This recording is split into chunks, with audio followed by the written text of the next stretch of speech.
Hi guys, welcome back to my channel. तो आज हम बात करते हैं सुनीता और गोविंदा जी के डिवोर्स के बारे में। सो गाइस, मैं आपको बता दूं, काफ़ी टाइम से 1-1.5 साल से ये रूमर्स चलते आ रहे हैं कि गोविंदा और जो सुनीता है वो सेपरेट हो रहे हैं, लेकिन इन दोनों ने हमेशा डिनाई किया है। यहाँ पे सुनीता जी ने अपने काफ़ी पॉडकास्ट में ये कहा भी, अगर ऐसा होगा भी मैं सबसे पहली होंगी जो मीडिया को बताऊंगी। तो ये केस गाइस, ये रूमर्स बहुत ही पहले खत्म हो चुके थे कि ऐसा कुछ भी नहीं है इनके बीच में, और ये लोग अलग अलग रह रहे हैं बिकॉज ऑफ प्रोफेशनल रीजंस। क्योंकि गोविंदा जी हैं, उनके घर पे लोग मीटिंग पे आते हैं, और सुनीता कहती है क्योंकि वो नहीं चाहती कि वो जैसे नॉर्मल कैजुअल कपड़ों में घर पे रहते हैं वैसे ही लोग आगे उन्हें देखें, इसलिए वो थोड़ा अलग रहने लगे थे। गाइस, ये रूमर्स बहुत पहले ही खत्म हो गए थे, लेकिन गाइस ये आप दोबारा कहाँ से शुरू हुई? तो मैं आपको बता दूं, रिसेंटली जो सुनीता जी हैं उन्होंने अपना एक यूट्यूब चैनल ओपन किया है जहाँ पे वो अपनी व्लॉगिंग करती है। अभी तक उनके 2 ही वीडियोस आए हैं, लेकिन उन दोनों ही वीडियोस को काफ़ी ज़्यादा अटेंशन मिली है, जहाँ पे बहुत अच्छे अच्छे कमेंट्स भी आए हैं, वहीं पे थोड़े बहुत हेट कमेंट्स भी हैं। कि सबसे पहला जो सुनीता जी का व्लॉग था उसमें वो गई थी चंडीगढ़ में एक माता जी के मंदिर में, जहाँ पे वो पंडित जी से बात करी थी, और पंडित जी ने उनसे पूछा कि आपने सबसे पहली मन्नत क्या मांगी थी माता से। तो वो ये सवाल सुनते ही वो तुरंत ही रोने लगी, इमोशनल इतनी कि वो तुरंत ही रोने लगी। उसका उन्होंने जवाब दिया कि मैंने सबसे पहली मन्नत मांगी थी, मैं काफ़ी छोटी थी, कि मेरी शादी गोविंदा से हो जाए और हम लोग खुशी खुशी एक साथ रहें, जो कि हो भी गया बहुत जल्दी। गाइस, सुनीता जी की ये साइड अभी तक किसी ने नहीं देखी थी, और ये देख के सब लोग काफ़ी चर्चा करने लगे इस पे। उसके आगे ही सुनीता जी ने ये भी बात की कि भाई हम लोगों का बॉन्ड बहुत अच्छा था, पता नहीं किसकी नज़र लग गई है, लेकिन मुझे पता है मेरी माता मेरे साथ हमेशा अच्छा ही करेगी, मेरा चीची मेरे पास वापस आ जाएगा।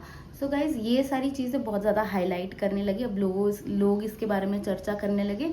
वहीं गाइज एक और न्यूज़ आई है, मैं आपको यहाँ पे लगा दूंगी, एक मतलब रिटन न्यूज़ आई थी जहाँ पे ये बोला जा रहा है कि 2024 में सुनीता जी ने केस फाइल किया था गोविंदा जी पर, कि डिवोर्स केस था जो कि गाइस, जहाँ पे सुनीता जी ने गोविंदा जी पर काफ़ी संगीन इल्ज़ाम लगाए थे।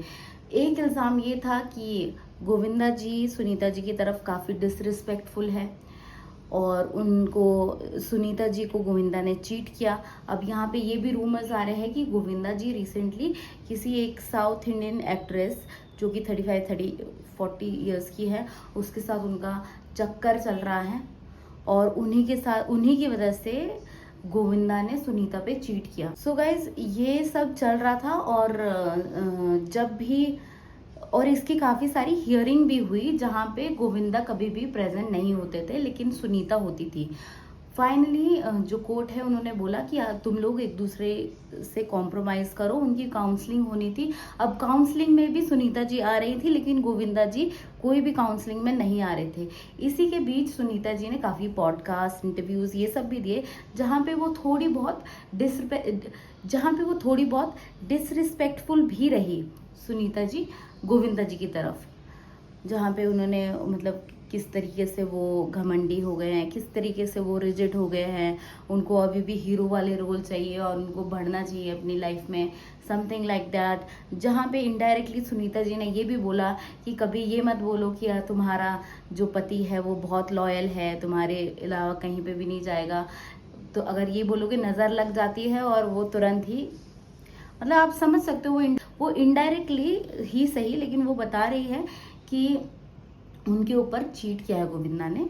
गाइस, ये सब रूमर्स तो चल ही रहे थे, ऑल्दो इन्होंने कभी भी एक्सेप्ट नहीं किया, लेकिन हमने देखा पहले जहाँ पे इन दोनों की मीडिया अपीयरेंस होती थी एक साथ, वहीं अब ये हर जगह अलग अलग नज़र आने लगे। अभी तक भी ये लोग एक साथ कहीं पे स्पॉट नहीं हुए हैं आज तक। शोज़ में भी जैसे जो गोविंदा जी है वो एक कपिल शर्मा शो में आए थे, वो अकेले आए थे, सुनीता जी नहीं आई थी। इससे पहले जितने भी शोज़ में ये लोग जाते थे दोनों साथ में जाते थे। पॉडकास्ट इतने हुए हैं, एक भी पॉडकास्ट में ऐसा नहीं हुआ सुनीता ने अपने दोनों बच्चों से, सब लोगों से मिलाया, लेकिन किसी भी पॉडकास्ट में सुनीता ने अपने हस्बैंड मतलब गोविंदा को कहीं पे भी नहीं मिलाया। दैट लुक्स लाइक कि इन दोनों के बीच में डिफरेंसेस तो चल ही रहे हैं, ऑल्दो ये लोग मानते नहीं हैं इस बात को, लेकिन इनके बीच में प्रॉब्लम्स चल रही हैं।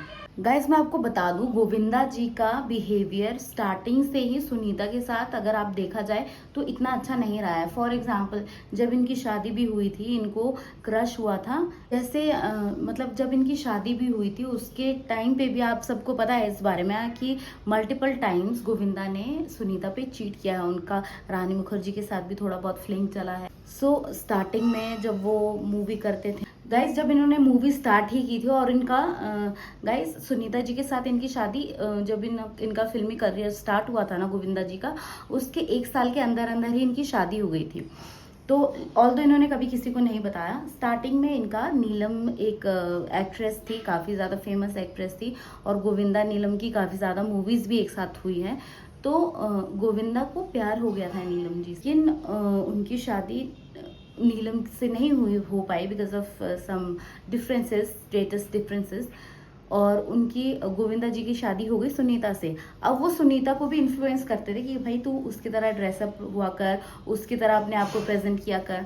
अगर आपने इनके इंटरव्यूज देखे होंगे ना इनिशियल टाइम के सुनीता के साथ, तो देखना सुनीता काफ़ी डाउन टू अर्थ, सहमी सी होती थी, जैसे अभी उनका बिंदास नेचर है ना वैसे नहीं था। तो लेकिन धीरे धीरे उन्होंने अपनी पर्सनालिटी को थोड़ा और स्ट्रॉन्ग किया। गाइज मेरे को इनकी जो भी व्लॉग्स आए हैं, जो भी इंटरव्यूज देखती हूँ, मैं सुनीता को इमोशनल होते हुए देखना चाहती हूँ। इट लुक्स लाइक कि कितने डेस्परेटली वो चाहती है कि उनका हस्बैंड उनके पास वापस आ जाए। I don't know what are the reason that they are getting separated, लेकिन इतने सालों का रिश्ता यार, आप 40 इयर्स के आसपास एक दूसरे के साथ रह रहे हो, तो I think you should not separate. अब प्रॉब्लम्स तो सभी फैमिलीज में आती है, हस्बैंड वाइफ्स के बीच में आती है, लेकिन सॉल्व कर देना चाहिए, साथ में रहना चाहिए। आपके इतने बड़े बड़े बच्चे हैं, थोड़ी सी लाइफ और बच गई है, वो भी खुशी खुशी बिताओ। This is my thought process. I would like to know that आपकी क्या टेक है इस पर, प्लीज़ मुझे नीचे लिख के कमेंट्स में बताइएगा। अभी के लिए इतना ही। Thanks for watching. Please like, share and subscribe, and bye for now.